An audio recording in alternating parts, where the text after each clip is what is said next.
Chart पर तो क्या करना चाहिए, क्या हमें शेयर्स में बाई करना चाहिए या नहीं करना चाहिए? तो मेरा ये मानना है कि जो टाटा पावर है काफ़ी लंबे समय तक एक कंसोलिडेट जोन में ही ट्रेड करता हुआ आता हुआ दिखाई देता है, तो अब इसके अंदर पूरी संभावना है कि यहाँ से ये शेयर एक ब्रेकआउट दे और यहाँ पर अगर हम इन्वेस्टमेंट करते हैं और इसमें कुछ समय तक बने रहते हैं तो हमें इससे एक अच्छा रिटर्न मिल सकता है।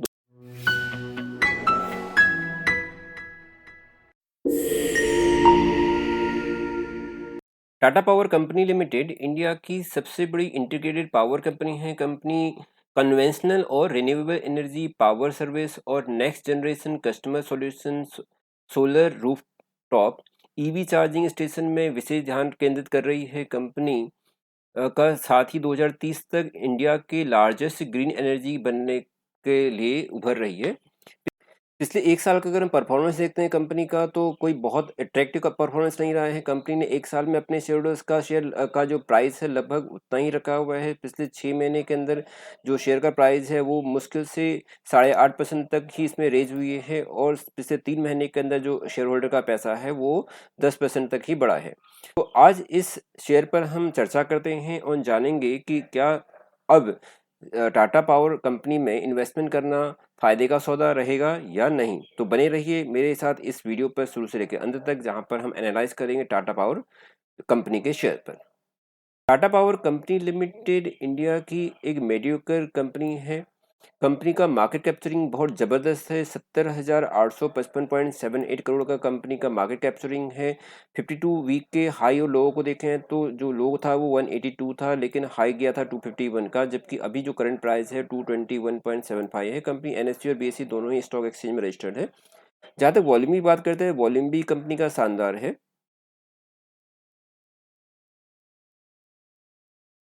कंपनी का जो शेयर का जो प्राइस पी रेशो है वो है 21.25। यहाँ पर मैं आपको बताता हूँ कि जो पी रेशो है वो 20 और 25 के बीच का रहना एक अच्छा माना जाता है, जबकि अगर ज़्यादा पी रेशो है तो वो एक अच्छा नहीं है, ओवर वैल्यूड होता है। और जो 20 से नीचे का पी रेशो है वो भी एक अच्छा नहीं है। तो बेटर है कि जो पी रेशो है 20 और 25 के बीच में एक अच्छा पी रेशो माना जाता है। अर्निंग पर शेयर है शेयर का 10.23। सेल है 3050.51, जबकि शेयर की फेस वैल्यू है ₹1 की। लास्ट डिविडेंड दिया है शेयर के ऊपर 200% ऑफ द फेस वैल्यू। आइए चर्चा करते हैं हम टाटा पावर कंपनी लिमिटेड के चार्ट पैटर्न पर। तो हम पिछले चार्ट पैटर्न को हम देखें तो जब हमारा चार्ट पैटर्न क्या बताता है, अगर हम यहाँ देखते हैं नवंबर 2022 को शेयर का प्राइस था 234.40 और वहां से जो शेयर का प्राइस है वो नीचे गिरा है और इसने लोअर टच किया है 182 रुपीज़ का प्राइस जो था 28 मार्च 2023 को। उसके बाद शेयर ने वापस एक अप ट्रेंड दिखाना शुरू किया है और शेयर बढ़कर के गया है हाई 333 के आसपास, या 334 को इसने हाई किया था।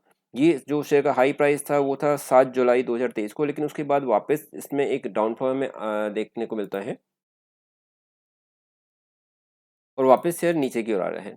ओवरऑल शेयर ने कोई बहुत अच्छा रिटर्न पूरे साल भर में अपने शेयर होल्डर्स को नहीं दिया है, लेकिन क्या अब श शेयर के ऊपर कोई ब्रेकआउट आने की संभावना दिखाई देती हैं? जहाँ तक हम देखें कि जो आरएसआई है वो 52.97 है और यहाँ से, क्योंकि 1 साल तक शेयर लगातार कंसोलिडेट ज़ोन में ही अपना ट्रेड करता हुआ दिखाई देता है हमें।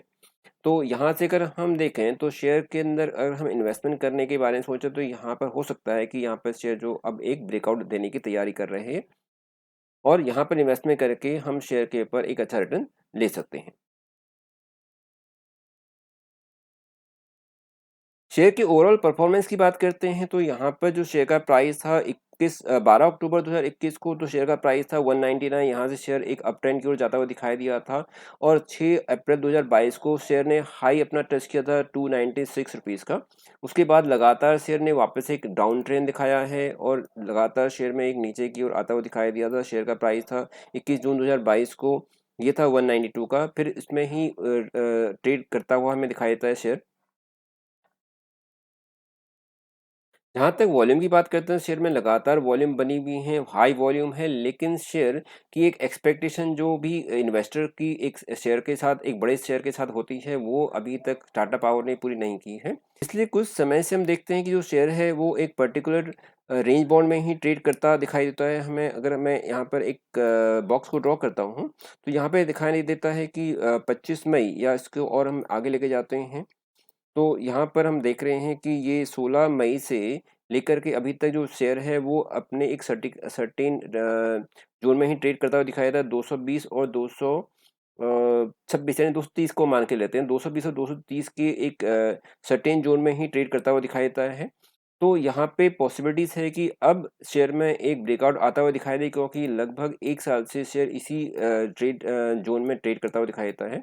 आप अभी शेयर में इन्वेस्टमेंट करते हैं जहाँ पर कि इसका एक स्ट्रॉन्ग सपोर्ट जोन है 221 का, तो इस लेवल पर यदि आप इन्वेस्टमेंट करते हैं और शेयर पे बने रहते हैं, तो मेरा ये मानना है कि एक बार अगर शेयर 250 को क्रॉस कर जाता है, तो फिर ये शेयर बहुत तेज़ी से भागेगा और फिर ये शेयर बढ़ता हुआ 300 को आसानी से क्रॉस कर जाएगा।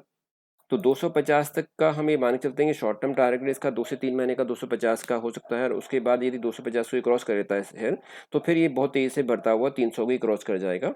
हाँ, ये ज़रूर है कि इस शेयर में आपको थोड़ा-सा पेशेंस रखना पड़ेगा और इसको बना रहना पड़ेगा इस शेयर के ऊपर, तभी आपको ये अच्छा रिटर्न दे सकता है। वैसे भी जो टाटा पावर है एक बहुत बड़ा शेयर है और कंपनी की परफॉर्मेंस पिछले काफ़ी समय से लगातार अच्छी बनी हुई है।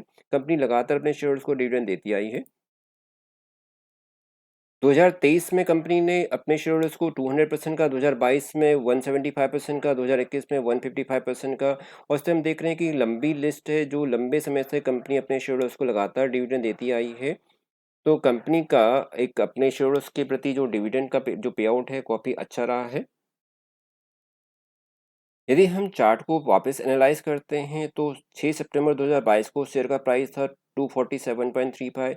यहाँ से ये नीचे आता हुआ गिरा था और शेयर का प्राइस था 28 मई 2023 को 183। वापस ये अप ट्रेंड की ओर जाता हुआ दिखाई देता है। अगर हम डीएमए की बात करते हैं, 50 डीएमए और 200 डीएमए, तो जो शेयर है अपने 50 डीएमए और 200 डीएमए दोनों से ऊपर ट्रेड कर रहा है एट प्रेजेंट। 50 डीएमए है 280, जबकि 200 डीएमए है 213, जबकि करंट प्राइस है शेयर का 221.70। आइए एक नज़र हम डालते हैं शेयर के शेयर होल्डिंग पैटर्न्स पर।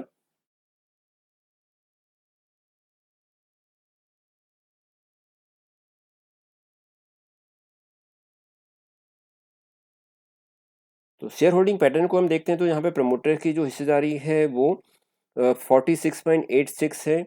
एफआईआईज का इसके अंदर 9.75 है। जो मार्च 2023 को एफआईएस का इसमें इन्वेस्टमेंट था 9.45, वो बढ़ के हो गया 9.75, यानी एफआईएस ने इसमें अब अपना जो इंटरेस्ट है वो क्रिएट किया है, वो बढ़ाना शुरू कर दिया है। जबकि डीआईआईज का इसमें इन्वेस्टमेंट है 14.16, जो मार्च 2023 को था, जो बढ़कर के जून 2023 में बढ़कर के 14.39 है, यानी डीआईएस ने भी इसमें इन्वेस्टमेंट को बढ़ाया है। डीआईएस के अंदर हम देखें तो जो इसमें एलआईसी है उसका जो इन्वेस्टमेंट है वो 7.52 से बढ़कर के 8.47 हुआ है, यानी एलआईसी इसके अंदर सबसे बड़ा इन्वेस्टर है टाटा पावर के अंदर।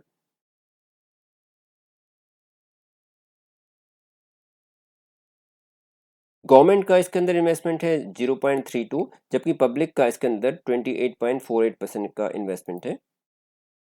आइए देखते हैं प्रॉफिट एंड लॉस को। तो प्रॉफिट एंड लॉस हमें क्या बताता है कंपनी का। कंपनी की जो सेल है वो 2000 मार्च 2022 में 42,816 थी, जो बढ़कर के मार्च 2023 में 55.109 हो गई है। सेल का जो ग्रोथ रेट है वो ऑल्दो थोड़ा कम हुआ है, पहले 30.92 था, अब 28.71 है। ऑपरेटिंग प्रॉफिट शेयर्स का बड़ा है कंपनी का, जो 2022 में 7031 था, अब बढ़ के 7728 हुआ है, जो एक अच्छी बात है।